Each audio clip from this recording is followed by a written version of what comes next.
നിങ്ങളുടെ favourite shows ഇനി ഒരിക്കലും മിസ്സാവില്ല. ഇപ്പോൾ C5-ലൂടെ കാണും നിങ്ങളുടെ ഫേവറേറ്റ് ഷോ തികച്ചും സൗജന്യമായി.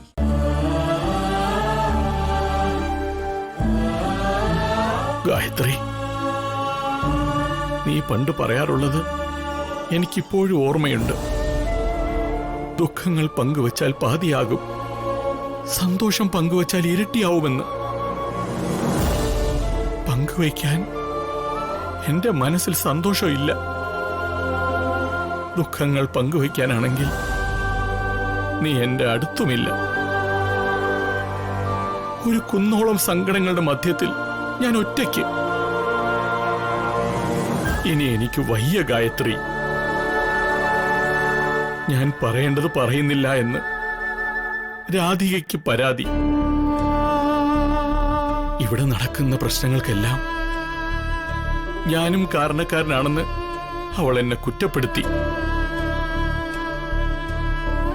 ഈ കുടുംബത്തോടുള്ള സ്നേഹം കൊണ്ട് അവൾ അങ്ങനെയൊക്കെ പറയുന്നത്.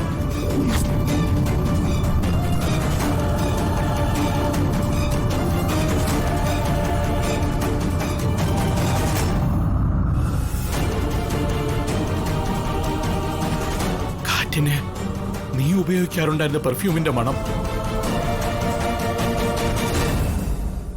നീ എന്റെ അടുത്തുണ്ടല്ലേ? എന്റെ മരുമകളായി വരാൻ പോകുന്ന പെൺകുട്ടിക്ക് വേണ്ടി നീ സൂക്ഷിച്ചു വെച്ച സാരികളും ഓർണമെന്റ്സും ആരും തൊട്ടിട്ടില്ല. പാർവതി അതൊക്കെ ഇട്ട് നടക്കുന്നത് കാണാൻ നിന്റെ ആത്മാവ് ആഗ്രഹിക്കുന്നുണ്ടെന്ന് ഞാൻ രാധികയോട് പറഞ്ഞിട്ടുണ്ട്. എന്റെ ഗായത്രി അണിഞ്ഞൊരുങ്ങുന്നത് പോലെ എന്റെ മരുമകൾ നടക്കുന്നത് കാണാൻ എനിക്കും നല്ല ആഗ്രഹമുണ്ട്. വിശാലൊന്ന് വന്നോട്ടെ. ഈ വീട് നമ്മുടെ പഴയ വീട് പോലെ ആക്കും ഞാൻ. സമ്മതമല്ലേ നിനക്ക്?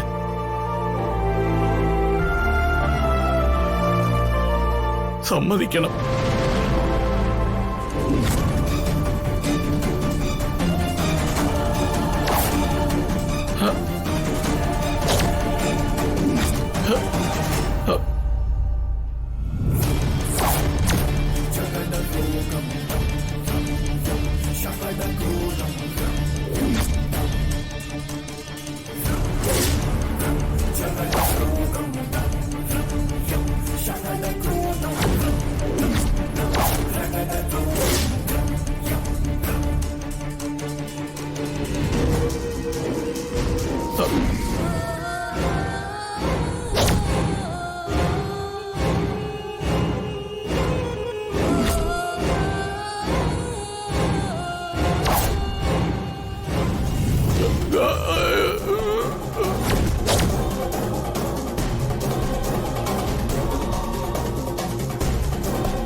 ഡൗൺലോഡ് ചെയ്യൂ C5 ആപ്പ്. കാണൂ എല്ലാ എപ്പിസോഡുകളും സൗജന്യമായി.